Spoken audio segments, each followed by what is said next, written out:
សួស្តីអ្នកគ្នាវត្តត្រឡប់មកជួយខ្ញុំម្ដងទៀតហើយជាមួយនឹង Rafat Gaming ដូចអ្នកគ្នាបានឃើញនៅដើមវីដេអូអញ្ចឹង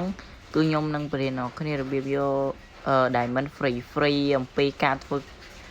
challenge អញ្ចឹងណាអ្នកគ្នានិយាយទៅអ្នកគ្នាអាចយក Diamond ដោយ free បានគ្រាន់តែអ្នកគ្នាជួយទៅ subscribe page បង Lee Boom អ្នកមួយទៅអ្នកគ្នាយកអាចយកមកទិញជាមួយនឹង Starlight ក៏បានយកទៅចាប់ event អីថ្មីក៏បានដែរអ្នកគ្នានិយាយទៅគឺអ្នកគ្នាធ្វើគ្រប់តាមលក្ខខណ្ឌរបស់គាត់ទៅគឺគាត់នឹងធ្វើការឲ្យ diamond គ្នាដោយ free អ្នកគ្នាហើយគាត់នឹង random អញ្ចឹងណាអ្នកគ្នានិយាយទៅមិនបានតែអ្នកគ្នាទេនិយាយទៅសុន Starlight នេះគឺចេញមកអ្នកគ្នានិយាយទៅអ្នកគ្នាចង់បាន kit អីគឺជួយ subscribe គាត់ឲ្យបាន 1000 subscribe ទៅគឺគាត់នឹងធ្វើការចែកឲ្យគ្នាយើងអញ្ចឹងណាឥឡូវបាន500ជាងអ្នកគ្នា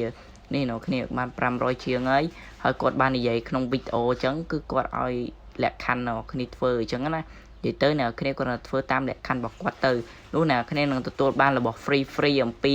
ការលេង challenge មួយហ្នឹងអញ្ចឹងអ្នកគ្នាគឺកុំភ្លេចជួយទៅធ្វើតាមលក្ខខណ្ឌរបស់គាត់ផងហើយប្រហែលជាគាត់វីដេអូក្រោយប្រហែលជាគាត់អាចនឹងធ្វើការ giveaway អីផ្សេងទៀតអីចឹងណានិយាយទៅជួយគ្នាផងណាមិត្តអីចឹងណាអ្នកគ្នាហើយគាត់ក៏មានការ live រាល់យប់ផងដែរអ្នកគ្នាហើយអ្នកគ្នាអាចទិញស្អាតហើយទៀតអត់លេព្រោះតែនេះហើយយើងជួបខ្ញុំនៅវីដេអូក្រោយហើយវីដេអូក្រោយចាំជួបខ្ញុំ